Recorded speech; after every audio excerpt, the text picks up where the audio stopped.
Bonjour et bienvenue au 21e épisode du calendrier de l'Avent, des concepts les plus importants pour comprendre les crises socio-écologiques que nous traversons. Et aujourd'hui, le mot pour la lettre U est urbain généralisé. Il s'agit d'un concept développé par Neil Brenner en collaboration avec différents collègues, dont Nikos Katsikis, et on a un épisode dessus. Ce concept questionne l'étendue réelle des villes. Lorsque nous lisons les statistiques officielles de l'ONU, il ressort souvent que les villes occupent 3% de la surface terrestre et accueillent plus de la moitié de la population globale. Mais la question à 1000 points est de définir ce qu'est une ville et ce que ne l'est plus. Au niveau européen, Eurostat, l'agence européenne de statistique, définit une ville comme un territoire densément bâti avec une population de plus de 50 000 habitants et habitantes et une administration politique associée. Le problème est que pour la majorité des villes dans le monde, cette définition n'inclut qu'une petite partie du territoire réellement influencé par les villes.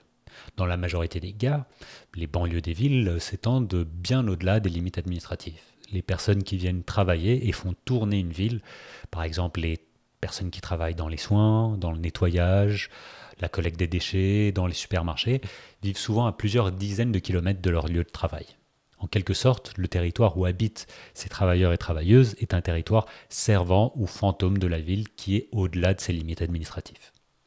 Même si la ville n'est pas politiquement responsable de ce territoire, elle l'influence directement. À cause de la ville, ce territoire se voit complètement transformé.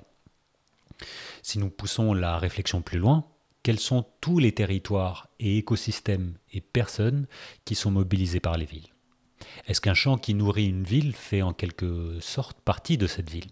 Est-ce qu'une carrière qui extrait du sable et du gravier pour construire cette ville est aussi assimilée à cette ville ? Etc., etc., etc.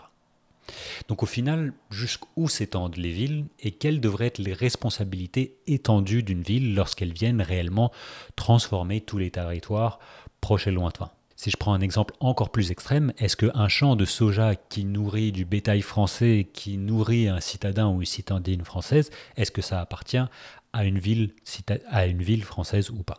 Donc via cet exercice de pensée, on peut se dire, est-ce qu'il existe réellement des territoires qui sortent de l'emprise de l'urbain ? C'est-à-dire, quand je parle d'urbain, c'est une ville construite, mais aussi son emprise de pouvoir, des règles, de gouvernance, mais aussi les modes de vie associés. Finalement, on pourrait même se dire, est-ce que la vie à la campagne et à la ville sont tellement différentes après tout ? On achète les mêmes choses, on se divertit de la même manière, on va à des écoles similaires, etc., etc. Bon, une fois qu'on a fait ce constat, que nous apprend réellement ce concept ou que pouvons-nous faire avec celui-ci ? L'idée, c'est pas juste d'aplatir et dire tout est urbain, nous sommes tous et toutes urbains. Certes, on peut dire ça, mais je pense que réellement, on doit se poser la question de gouvernance des ressources, des terres, des emplois au niveau local, national et international. Jusqu'où s'étend une ville, jusqu'où s'étend son emprise et comment on pourrait réellement faire collaborer des territoires proches et lointains. Lors des épisodes sur l'échange inégal, de la géopolitique des ressources par exemple, nous avions souligné qu'il faudrait trouver des modalités justes pour partager les ressources tout en tenant compte que ce soit du passé colonial mais aussi de l'oppression des villes sur les campagnes.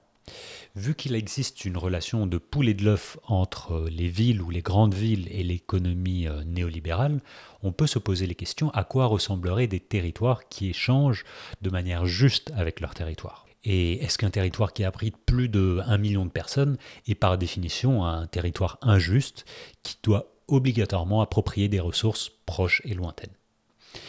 Il est sûr que les villes d'aujourd'hui nous laissent penser ceci. Mais est-ce que c'est une fatalité ? Je ne sais pas si c'est une fatalité, mais ce qui est sûr, c'est que si nous réduisons notre demande de ressources et que nous relocalisons une partie de ces demandes, ces échanges pourraient être vachement plus apaisés. Allez, à demain pour la lettre V.